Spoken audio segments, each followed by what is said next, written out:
When you hear Christmas, I'm willing to bet that you think of snowmen, presents, and Santa Claus. But what if I were to tell you that you will find none of that, and instead you'll find caving in someone's skull with a mace, manipulating and ultimately betraying those around you by crushing them with boulders, and forming a cult bent on stealing Christmas? In fact, not only was I told to do this, I was given explicit permission, which is good because that's exactly what we're doing today. When I was invited to a Christmas-themed Terraria video, I thought it was cool and whatnot, but what captured my attention was that among everyone, there would be the Grinch, whose goal was to murder, steal 3 presents distributed between 3 players, and cause as much chaos as you can possibly imagine, without any consequences. But it's not like I was going to be picked. At spawn, we were explained the rules before leaving to find a present. We'd be collecting an item as a present and be giving it to our recipient. This item is the only item that they are allowed to use for upcoming boss fights. But this didn't matter to me at all, because all I cared about was finding the 3 presents. There were 7 people, which meant there was a 3 out of 7 or 2.33% chance to find a present on their corpse. I like these odds. While searching for my first victim, Tubbsy appeared out of nowhere. This worried me, because if I was going to achieve my serial killing goals, having the admin following me was a dead giveaway. However, instead I was given a mace and promptly motivated to concave someone's skull. I was also given a tutorial on how to be a serial killer, so I went along with it and pretended to be inexperienced. I came across my first victim, Roja. In the secluded depths of the jungle, no one was going to hear the sound of my mace bounce off Roja's skull, and that's exactly what I did. But I quickly realized Roja had a full set of shadow armor equipped, and I knew I had to think of a way out of this situation. If I let Roja go, they would tell everyone I was the Grinch. But if I learned anything from history class, it was if you're confident enough, you can get away with anything. So I devised a proposition. Roja gives me a recall potion and tells nobody I'm the Grinch, and I leave without killing him. In hindsight, this was a terrible deal, but to quote Sun Tzu, fake it till you make it. And you'd be surprised by how much a spiked metal ball to your brain changes your decision-making skills. To ensure Roja kept quiet, I instilled a healthy amount of fear, that way Roja knew I was always watching. See you around! Equipping shadow armor from the chest we were given at the beginning, I set out to find my next victim, and this time there would be no negotiating. In the tundra, the sounds of mining led me to my next victim, using the tactics of appearing defenseless to give my victim a false sense of security. I became too defenseless and discovered what it feels like to be thrown out a window. Things weren't going as planned, but as if the gods heard my prayers, I ran into Moth, and he wanted to return to spawn.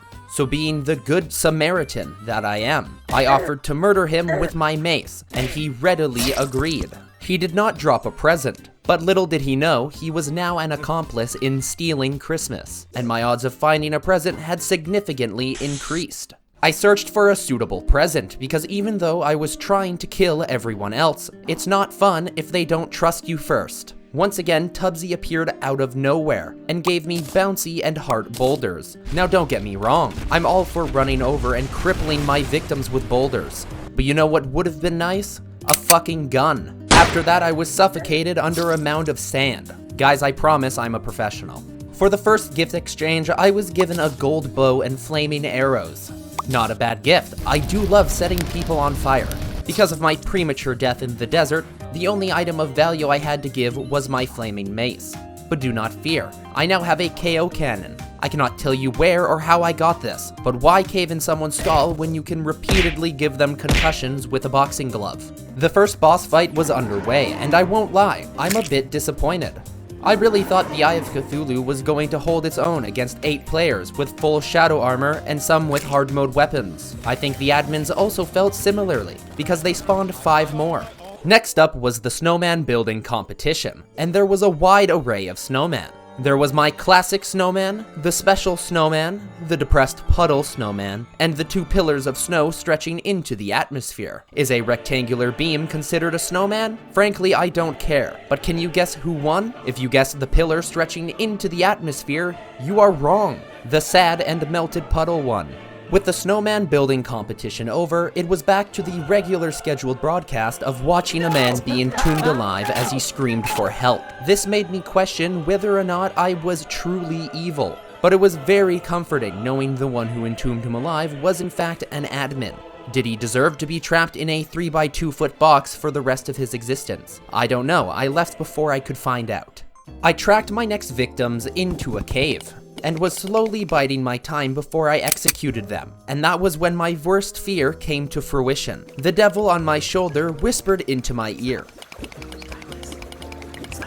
Needless to say, that was all the evidence Megaswave required to condone filling my body full of exploding arrows. This was very disappointing, and at this point I was tired of waiting for opportunities. So I attempted to crush Crispy Link with a heart-shaped rock and ended up flattening my organs like a pancake. How am I supposed to kill anyone if they have wings and hard mode weapons? However, my thinking was cut short when a sniper rifle shot a bullet through my brain. This individual should not have a gun. But this gave me a wonderful, awful idea. In the jungle, we were talking about who could possibly be the Grinch. This was great because not only was my cover not blown, I got rid of any suspicion my way by telling them Megaswave killed me underground. The best lies are often wrapped in truth. Mott then proceeded to cut me in half with a Christmas tree out of nowhere. But he seemed genuinely apologetic and even gave me life crystals to make up for it. I only have one question. How the hell did he get full adamantite armor? Going back in time to when I was shot through the head at point blank range, I devised a wonderful, awful idea. If I can't kill anyone because of their magically acquired godlike weapons, I just have to recruit those with them. Thus the plan to form a cult to steal Christmas was born. All I needed to do was wait for the right moment, and that moment is now. Tubbsy gave me and Roja a wormhole potion and we teleported to him. I think Tubbsy purposely separated us so I could kill Roja. However, I had a different plan in mind, and instead I coerced Roja into joining the cult. Okay, it's crunch time, okay? I've been getting murdered, I've not been doing enough murdering. Roja, you're on Team Grinch now, okay? Yes. I was gonna go and start killing people anyways. Hold up. This right here is a psychopath. As far as speeches go, it was lackluster, but it got the job done. What made the whole situation better was Roja had the sniper rifle, the most OP weapon in the game for PvP. Was I worried the sniper rifle was in the hands of a psychopath, who isn't even the Grinch and was considering shooting people to death? A bit, though honestly, I was just happy he was on my side. All that was left was to decide a target. So far through deductive reasoning, I have come to believe that the 3 presents were distributed between Crispy Link, Megaswave, Wexel, Yardis, and Prisma. Now in no way am I implying that we were given insider information. All I'm saying is that our target is Prisma. To assist us in hunting down our target, the devil on my shoulder gave us 2 ginormous machetes. Finally, a weapon that can actually kill. We set off to hunt down our target. However, in chat a peculiar message caught my attention. This was undoubtedly a trap meant to lure out the Grinch. Was I going to fall for such a trap? No, because I only noticed it at this moment while writing the script for this video. Instead, I opted to turn our greatest enemy into another recruit, and propositioned Megaswave to join the cult. This, however, did not work, and instead he screamed for Tubbsy's help. I had no intention of killing anyone at spawn, because if someone were to see it, it would be one game of telephone away from all of my plans erupting. So instead, I opted to chat with Crispy Link, and oh dear, Roja just shot him in the face. Roja, seeing the opportunity at hand, quickly resorted to using violence. I'm not one to pass up an opportunity, so at the first sign that Crispy Link might escape, I elected to swiftly remove both of their heads. Decapitating Roja was an accident, but now I was at least certain he was not hiding a present. Megaswave quickly came to the defense, and once again lasered me with exploding arrows. However, Roja respawned and put the sniper rifle to good use by one-shotting Megaswave. Having killed Crispy Link and Megaswave, we could successfully remove them from possible suspects. But mere moments later, I watched Tubbsy give Roja a present in plain sight. This confirmed that Megaswave was in fact carrying a present. So me and Roja had a quick meeting where he gave me the present. The cult had acquired its first present, only 2 more to go.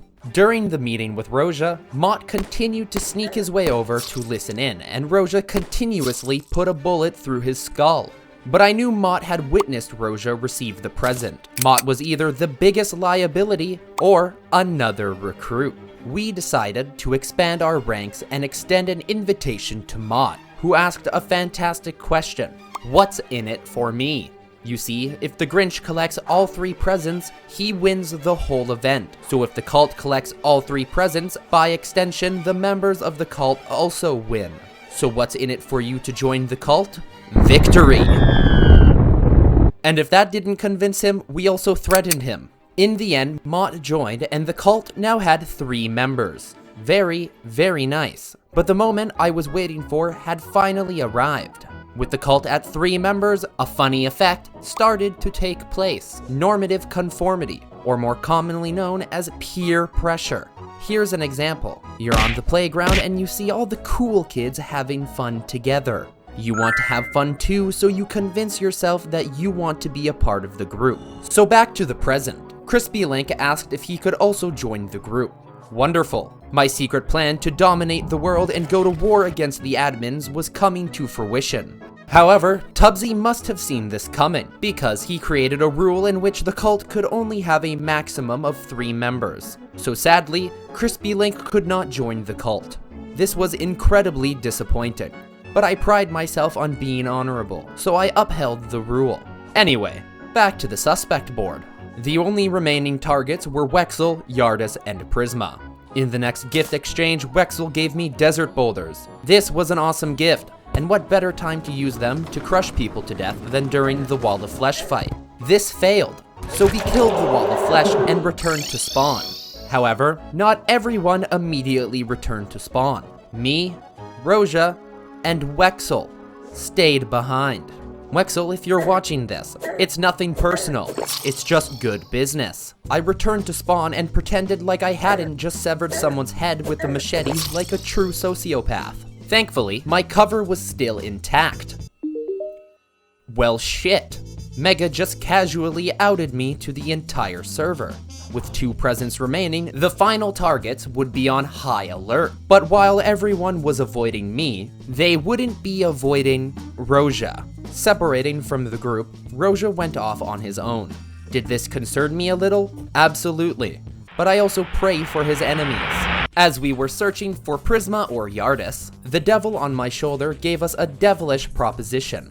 So we teleported to the final location of the scavenger hunt. It really does pay off to have God on your side. We also teleported Roja over, but he fell into the shimmer and was never seen again. While waiting in anticipation to jump whoever tried to complete the scavenger hunt, Wasefi, another one of the admins, appeared and just gave us a TNT barrel. What made this more concerning was he gave us the TNT barrel before he even knew I was the Grinch. I chose to ignore the fact that someone with godlike powers was just giving out free explosives. But with the TNT barrel came the inciting decision to kamikaze my enemies. Anyway, we hid in the darkness while Wasefi bounced on a pogo stick. Finally, the moment had arrived, and we jumped Prisma as we frightened him with our war cry. The plan was a huge success, and present number 2 had been acquired. There was only 1 target remaining, and with any luck, Roja had already killed him. Well, Roja's on our team, so it automatically goes to us, right? Absolutely. No, he pledged his fealty. And by fealty, I mean your soul. But let's not get into semantics, or how when you joined, you signed the dotted line and gave me your soul. We returned to spawn. However, Yardis was nowhere to be found. Feeling the crushing weight of defeat, Mott descended into terrorism. Whoa, what did you do? By some miracle, Tubbsy called everyone back to spawn before they had completed the scavenger hunt. I confirmed with Roja, and he had not killed Yardis. However, Roja sent a small metal projectile through the back of Yardis' skull. With the final target eliminated, we were awarded the final present. The cult had successfully stolen Christmas and achieved victory.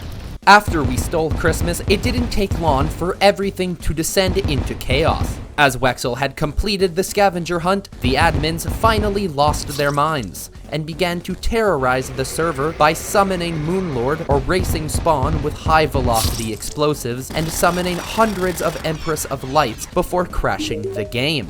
Did this shocking twist surprise me?